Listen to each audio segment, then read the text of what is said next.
Hi, everybody. It's time to continue our discussion on the brightness of stars. Remember that the property that we are after is what we call its absolute brightness. We want to have a true measure, a property of the star of how much energy it's giving off every second, its luminosity.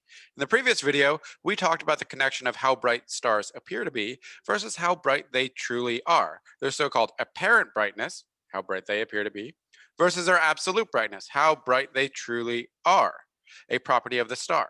And we saw that the apparent brightness depends on two things. One, how bright the star truly is, duh. And then also the distance it is away. If I have a light bulb and I hold it a certain distance away, it has a certain brightness. But then if I were to move it way far away from me, it wouldn't look as bright. If I were to move it right into my eye, it'd be really annoying because it'd be really, really, really bright. So how bright something appears is connected to how bright it really is and its distance. And we played around with that idea a good bit. But the one thing we haven't done is talked about how astronomers actually go about and measure how bright things are. What is the measurement of apparent brightness that we make that then we can use to go to absolute brightness? And for this, the astronomers use a archaic system that feels a little bit weird until you know how it all started. So here I have my cartoon Galileo. He's outside looking at this field of stars, and he's been posed with a question of, I need to come up with a way of relating to people how bright the stars are in the sky. What kind of a system would come up naturally? And he goes, okay, fine. And actually, this was not cartoon Galileo. We have to go back about 2,150 years ago to a Greek by the name of Hipparchus, who did this experiment, or I shouldn't say experiment, he did this observation. He came up with this convention of, oh, if we go outside and we look at the stars, why don't we just rank them? We'll call the brightest stars rank one stars, magnitude one stars is the term. And then the next brightest ones will get second place. The next ones will get third place, so on and so forth. So with this cartoon, just going out, looking at all these stars, we want to rank them by their brightest. So we would go, oh, those bright ones, let's call those magnitude one stars. You got first place. Good job. You won the prize. And then the next brightest ones, magnitude two stars. The next brightest ones, call those magnitude three stars. And then magnitude four stars, magnitude five stars, and then the ones that the human eye could barely see, Hipparchus called magnitude six stars. So he had a ranking system for the stars. How bright they are were given these magnitudes, as he called them, which was a ranking system where one was the brightest. Now, the fact that one is the brightest and six is dimmer, whenever we actually translate this to a mathematical system, it's going to be a point of frustration for everyone, including astronomers, because it's the system that runs backwards. But this is the system that we use. It's called the magnitude system, has roots going back almost 2,200 years, because in 150 BCE, Hipparchus is the person that came up with that ranking system I just showed you, where one was assigned to the brightest stars he could see, and he assigned the dimmest stars that he could just barely make out with his naked eye, magnitude six. So here, smaller magnitude means brighter. And keep this fact in your brain. You'll be able to answer some quiz and exam questions really easily and get them right if you can just remember smaller magnitude equals brighter. It's such a weird concept that I really need to make sure I hammer it in. So if you can just commit that to your memory now that smaller magnitude is brighter, then you are going to have many free points on quizzes and exams. Okay, so this is the basis for our modern magnitude system. And really what we're doing is we're just going out there and we're taking this crude thing that Hipparchus did is just a crude measure of how bright the stars appear to be. And the way that the human eye works, the way that we sense things, it's not a linear scale. It ends up being a logarithmic scale. And whenever we're building this magnitude system, we're not talking about any physical quantity of the stars. We're just talking about what they look like to our eye. So the magnitude system, whenever we talk about the magnitudes of stars, they're going to be unitless. We're going to have to come up with some translation to actually bring them to the units of, say, luminosity, number of watts. How many joules per second is that star giving off? And we're going to use this for both our apparent brightness, and we'll define what we call apparent magnitudes, which we will label with a lowercase m. And we'll use the magnitude system for a absolute brightness. And we will define that as absolute magnitudes. And we'll give that an uppercase M. Now, notice that if I'm talking about the absolute brightness, what I'm really talking about is the luminosity, this property of the star that we're after. So there has to be some translation out there to take this unitless number in a logarithmic system, the magnitude system, to take my absolute magnitude, what we label with a big M. There's got to be a way for me to translate that absolute magnitude to a physical quantity, the physical property of the star, the luminosity. And that's really what we're going to be going after here. I'm not going to have you calculate luminosities from absolute magnitude, but I will show you how that works. So now we know that we can go outside, we can look at and get a measurement of apparent magnitude. And what we have to work on is how we translate apparent magnitude to an absolute magnitude.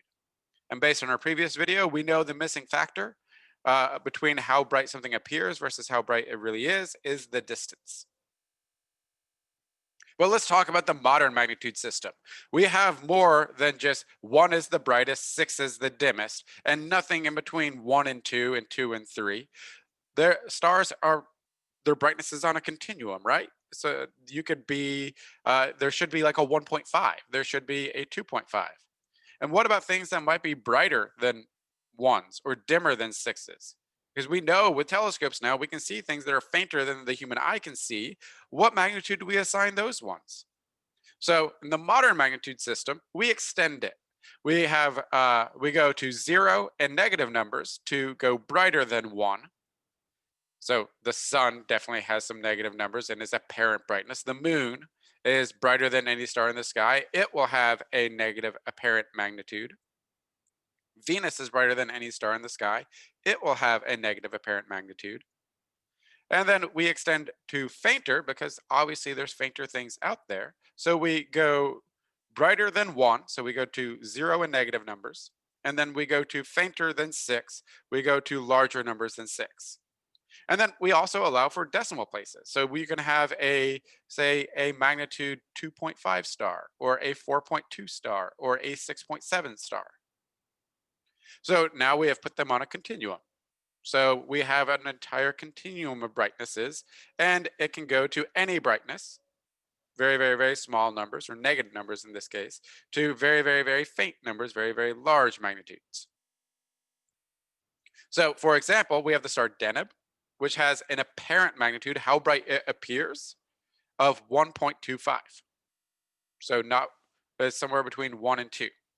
Okay, and now we need to actually put this in some sort of a mathematical system. We need a relationship of, okay, 1 is brighter than 6, but how much brighter? And actually by taking measurements, turns out that we had this nice thing where it worked out the difference between a magnitude 1 and a magnitude 6. So a difference of 5, 6 minus 1 is 5. So 1, 2, 3, 4, 5. A difference in 5 magnitudes using the Hipparchus system turned out to be really, really, really close to a difference in brightness of 100. So what we do is we just go, that's convenient. Let's fix it so that a difference in 5 magnitudes will be in exactly a difference in a factor of 100 in brightness. So this allows us to say something true and a little bit starting to get towards absolute, that a magnitude 4 star is 100 times brighter than a magnitude 9 star. We're talking about the absolute magnitude, then we're saying something that about the luminosities of those two stars. A magnitude 11 star is 100 times brighter than a magnitude 16 star. Which now, if we fix it so that a difference in 5 magnitudes, and it doesn't matter if you're going to from 4 to 6 or from 11 to 16 or 4 to 9 or 16 to 11, the difference in brightness is always a factor of 100. So you have to remember if it's brighter or fainter. Well, since we fixed it so that 5 magnitudes is a difference in 100, we can now ask ourselves a question is, okay, well, how many times brighter is a magnitude 1 star compared to a magnitude 2 star? What is the difference of one magnitude equal to? So a change in one magnitude, if 5 magnitudes gives me a factor of 100, then a change in one magnitude would give me a change in a factor of 100 raised to the 1/5.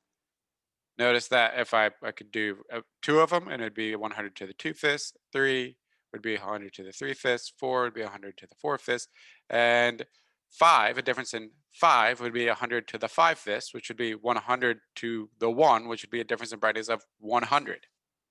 So we actually are using the fifth, we're using the fifth root of 100 here. Sorry to put that in a weird way. Nobody actually talks about, we talk about square roots and cubic roots. We don't talk about fifth roots.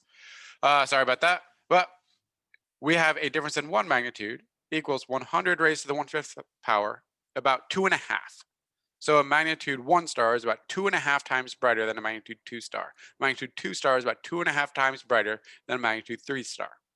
The exact number is 2.512. Bust out your calculator, do 100 raised to the 1/5 power, and you will find that answer. So a second magnitude star is 2.512 times brighter than a third magnitude star. A 7.3 magnitude star is 2.512 times fainter than a 6.3 magnitude star. This number is the smaller one, so this is the brighter one. This number is the smaller one, so this is the brighter one.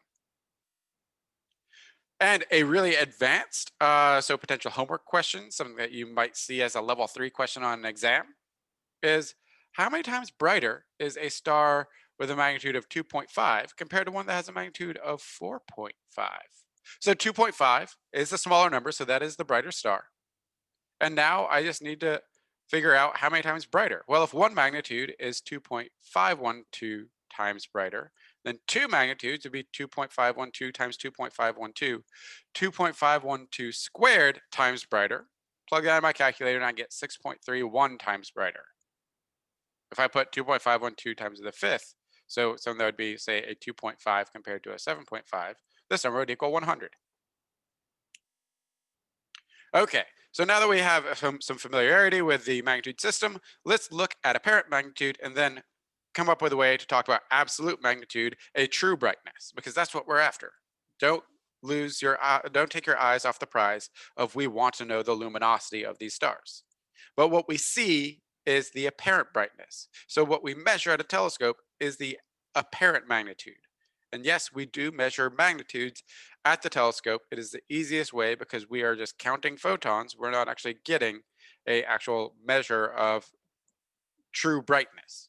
We can see how bright things appear to be when we take images, and then we have to translate that to real quantities.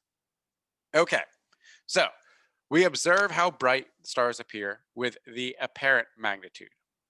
So whenever I say apparent magnitude, we'll always label it as a lowercase m. And it's just saying, hey, that's how bright that appears to be. And we'll talk about how bright it is in the magnitude system. This is the easiest quantity to get from the telescope. And this is really why we keep using this kind of weird system. And if we really want to know how bright something truly is, remember that's the prize, then we are going to have to know something about the distance. So just to give you some examples of how bright things appear to be, the brightest thing in our sky is the sun. Do not look directly at it. So it should have a very, very, very, very small, or I should say a large negative number, since as we go from -1, -2, -3, so on and so forth in the negative numbers for the magnitude system, that means brighter and brighter and brighter and brighter. So the apparent magnitude of the sun, again, lowercase m, is -26.7. The next brightest thing in the sky is the moon, and it has an apparent magnitude of -12.6. The third brightest thing in the sky is Venus, the planet Venus, which can be seen in the mornings or the evenings, depending on where it is in its orbit around the sun. Has at its brightest, because it changes how bright it is depending on how far away it is from the Earth, but at its brightest, it has an apparent magnitude of -4.4.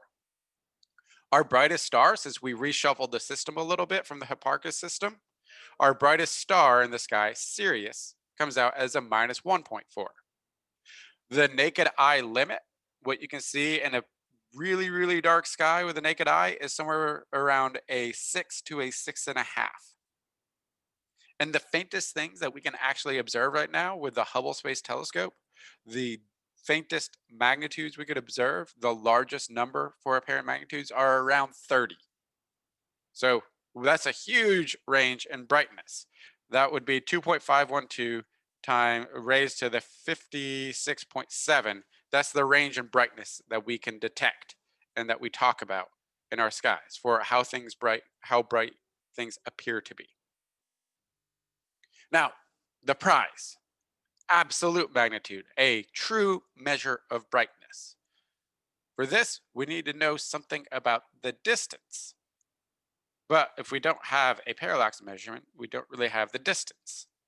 Okay, so the complicating factor is going to be how we're going to go from apparent magnitude to absolute magnitude. But to do that, our first step is actually coming up with a system where we use the magnitude system to talk about how bright stars truly appear to be, or how bright stars really are. What is their luminosity? Except we're going to use the magnitude system. So the difference between apparent brightness and absolute brightness is distance. So if we want to define a absolute magnitude, then we have to eliminate the distance factor. That's what's causing all the problems. So what we do is we define an absolute magnitude by imagining if all the stars were at the same distance away. So imagine all the stars in the sky. You can't tell how far away they are, but imagine moving all the stars in the sky so there's some set distance away from the Earth, say 10 parsecs away from the Earth. So if every star is the same distance, we don't have to worry about the distance. And that means that when we look out into the sky then and look, the stars that look brighter truly are brighter because we don't have to worry about the distance. If we imagine everything at the same distance, then everything, if we just look, then the brighter stuff truly is brighter, the fainter stuff truly is fainter. So to find the absolute magnitude system, we imagine all the stars as if they were at a set distance. We say that distance is 10 parsecs. And then we would figure out what would their apparent brightness be if their distance was 10 parsecs away. And we can do that. So moved all those stars that were different distances away. Imagine that they're all 10 parsecs away. And notice that some move from closer than 10 parsecs and some move from further from 10 parsecs. But now we're imagining all the stars as if they are 10 parsecs away. And you could just, if this were true, it's imaginary. We can't really do this, but we could just look and go, oh, well, this star is the brightest star. This is the next brightest star. You could just see, and their brightness, if they're all the same distance away, would translate to an absolute quantity because without distance as a complicating factor, the things that look brighter are brighter. The things that look fainter are fainter. And that's how we define our absolute magnitude system. The absolute magnitude of a star is defined as its apparent magnitude if that star were 10 parsecs away from the Earth. So we get rid of the distance thing by just pretending that the distance is 10 parsecs. Notice that means that a star that's 10 parsecs away from the Earth has a same apparent magnitude as it does an absolute magnitude. Because we don't have to imagine that it's 10 parsecs away. It is 10 parsecs away. All right, so let's do a little bit of review here. An apparent magnitude is really good for describing how bright stars appear to be in the sky. And it's really, really simple and easy to use. It's what we measure at a telescope. You go outside and you just look, make an observation. And as long as you know how to translate that into an apparent magnitude, you're golden. It really is just how bright does it appear to be. But it doesn't tell us what we want. What we want is the true brightness, a absolute brightness, an absolute magnitude. It's luminosity. We need to know the distance. And remember, I said that the distance is really kind of the key to pretty much understanding the stars. So what we are really after is a true comparison of how bright the stars are, a measurement of how bright is that star. How much energy is it producing through nuclear reactions in its core? And we do that by not using an apparent magnitude, but by defining an absolute magnitude. where we imagine all the stars as if they're 10 parsecs away. And then we just pick off, yep, the brightest one is the brightest. So the absolute magnitude is defined as the measurement of the apparent magnitude, the star's apparent magnitude, if that star was 10 parsecs away. I know this is just a review, but this is all sort of a new system that we're working with. So repetition is key here. Hopefully that's starting to sink in. And the things that you really do need to remember, because since we're reviewing a little bit here, that smaller magnitude is brighter, true for both apparent and absolute magnitude. And true for apparent and absolute magnitude, a difference in 5 magnitudes is a factor of 100 in brightness. And now we're finally equipped to start going to the physical quantity, the luminosity that actually has units of energy per second. All right, so let's first start just a quick review of our absolute magnitude, just so we know how things are going. Absolute magnitude is a measure of how bright the stars are relative to one another. We don't have to worry about the distance. It is a measurement of how bright the stars truly are, an intrinsic property of the star. The problem is it doesn't have any units, and it's in this weird logarithmic magnitude system that runs backwards. But it works just like the magnitude system we've been talking about the entire time. So a absolute magnitude, notice now I'm using a capital M to distinguish that as an absolute magnitude instead of a apparent magnitude. A absolute zero, or magnitude 0 star is truly going to be 100 times brighter than a magnitude 5 star, which means that the luminosity of the magnitude 0 star is 100 times larger than the absolute magnitude 5 star. An absolute magnitude minus 2.2 star truly is 100 times brighter, has a luminosity 100 times larger than a magnitude 2.8 star.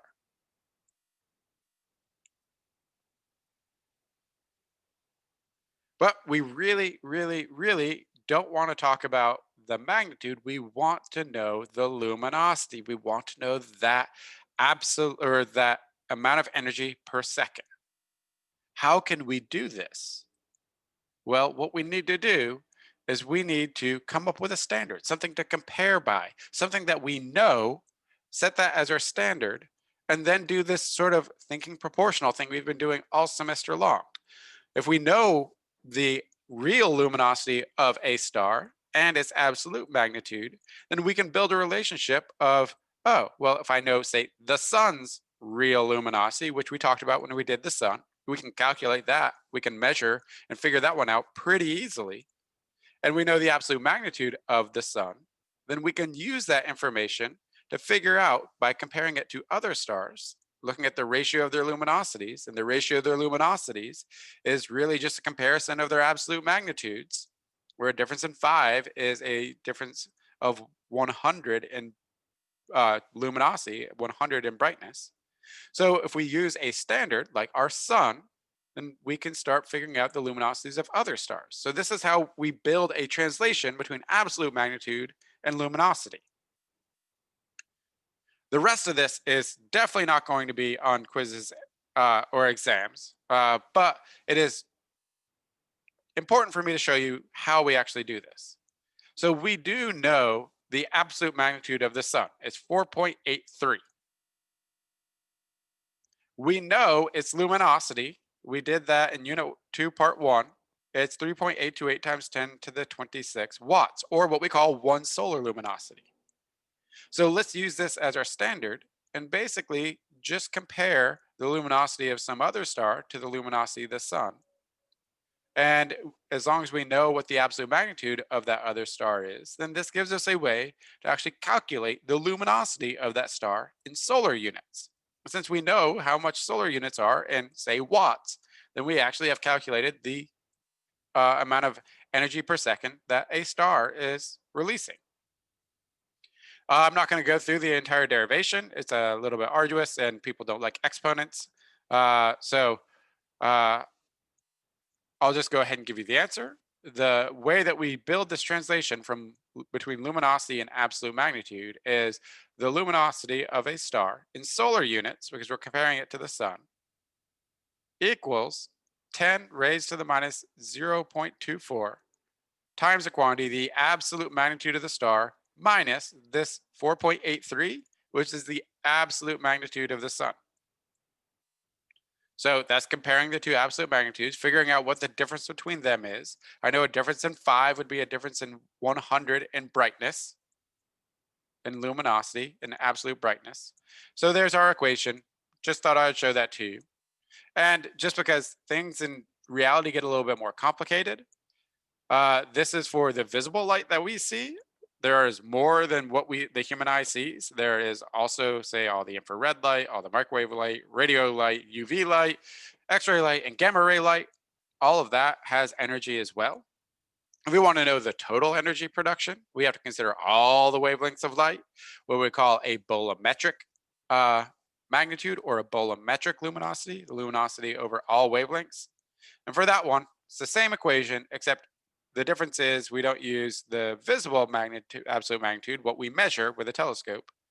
We use what's called a bolometric absolute magnitude, what its absolute magnitude would be over all wavelengths considered.